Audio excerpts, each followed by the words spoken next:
AP liquor కేసులో కీలక పరిణామం చోటు చేసుకుంది. ఈ కేసులో ఏ9 నిందితుడు ఈశ్వర్ కిరణ్ కుమార్ రెడ్డిని సిట్ అధికారులు అదుపులోకి తీసుకున్నారు. సుప్రీంకోర్టు ముందస్తు బెయిల్కు నిరాకరించడంతో పాటు విచారణ సంస్థకు సహకరించాలని చెప్పడంతో స్వదేశానికి వచ్చారు. దాంతో ఇమిగ్రేషన్లోని అధికారులు అదుపులోకి తీసుకుని సిట్కు అప్పగించారు.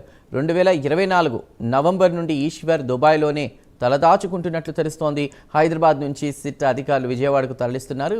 ఇవాళ ఏసీబీ కోర్టులో హాజరుపరచనున్నారు. మరోవైపు ఇదే కేసులో ఏ10 నిందితుడిగా ఉన్నటువంటి సైఫ్ అహ్మద్ కూడా తిరిగి భారత్కు రానున్నట్టు తెలుస్తోంది. ఇప్పటికే విజయవాడ కోర్టులో లొంగుబాటు పిటిషన్ దాఖలు చేశారు. అయితే న్యాయస్థానం ఇప్పటి వరకు ఎలాంటి ఉత్తర్వులు ఇవ్వలేదు. అయినా ఆయనపై లుకౌట్ నోటీసులు ఉండడంతో భారత్కు వచ్చి సిట్ అధికారుల ముందు లొంగిపోయే అవకాశం ఉందని తెలుస్తోంది.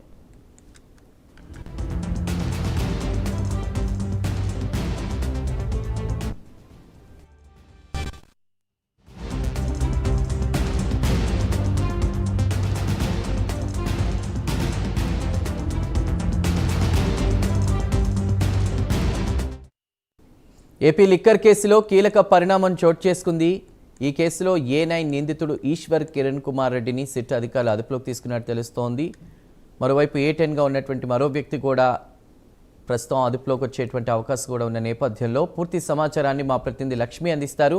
లక్ష్మి, చందు, ఆంధ్రప్రదేశ్ లో సంచలనం సృష్టించిన మద్యం కుంభకోణం కేసు దర్యాప్తులో కీలక పరిణామం చోటు చేసుకుందని చెప్పుకోవచ్చు. ఈ కేసులో ఏ9 నిందితుడిగా ఉన్న ఈశ్వర్ కిరణ్ కుమార్ రెడ్డిని స్పెషల్ ఇన్వెస్టిగేషన్ టీమ్ సిట్ అధికారులు అయితే నిన్న సాయంత్రం శంషాబాద్ ఎయిర్పోర్ట్ లో అయితే అదుపులోకి తీసుకున్నారు.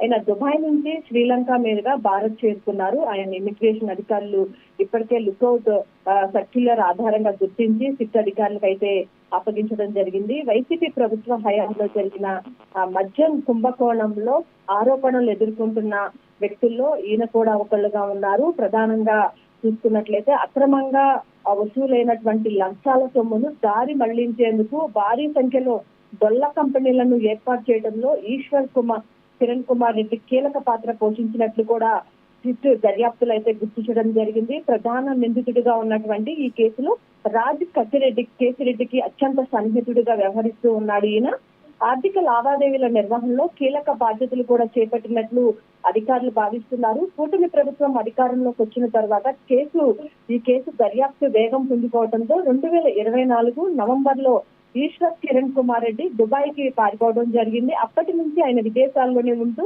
విచారణకు దూరంగా ఉన్నారు. దీంతో ఆయనపై సిట్ అధికారులు లుకౌట్ సర్క్యులర్ జారీ చేశారు. ఈ నేపథ్యంలో అరెస్టు నుంచి రక్షణ పొందేందుకు ఈశ్వర్ కిరణ్ కుమార్ రెడ్డి సుప్రీంకోర్టులో అయితే ముందస్తు బెయిల్ పిటిషన్ అయితే దాఖలు చేశారు. అయితే సుప్రీంకోర్టు బెయిల్ ను తిరస్కరించడమే కాకుండా విచారణకు సహకరించాలని ఆయనకు సూచించింది. దీంతో భారత్ కు తిరిగి వస్తూ ఉండగా శంషాబాద్ విమానాశ్రయంలో అధికారులు ఈశ్వర్ కిరణ్ కుమార్ రెడ్డి అదుపులోకి తీసుకున్నారు. హైదరాబాద్ నుంచి విజయవాడకు ఇప్పటికే తరలించారు. ఈశ్వర్ కిరణ్ కుమార్ రెడ్డిని నేడు ఏసీబీ కోర్టులో అయితే ఆయన్ని హాజరుపరచనున్నారు. ఆయన్ని కస్టడీలోకి తీసుకుని విచారించడం ద్వారా మద్యం కుంభకోణానికి సంబంధించిన ఆర్థిక లావాదేవీలు, ఈ డొల్ల కంపెనీల నెట్వర్క్ కు సంబంధించినటువంటి వివరాలు, ఇతర నిందితులపై పాత్ర కూడా కొన్ని కీలకమైన అంశాలు అయితే వెలుగులోకి వచ్చే అవకాశం ఉందని సిట్ అధికారులు అయితే భావిస్తూ ఉన్నారు.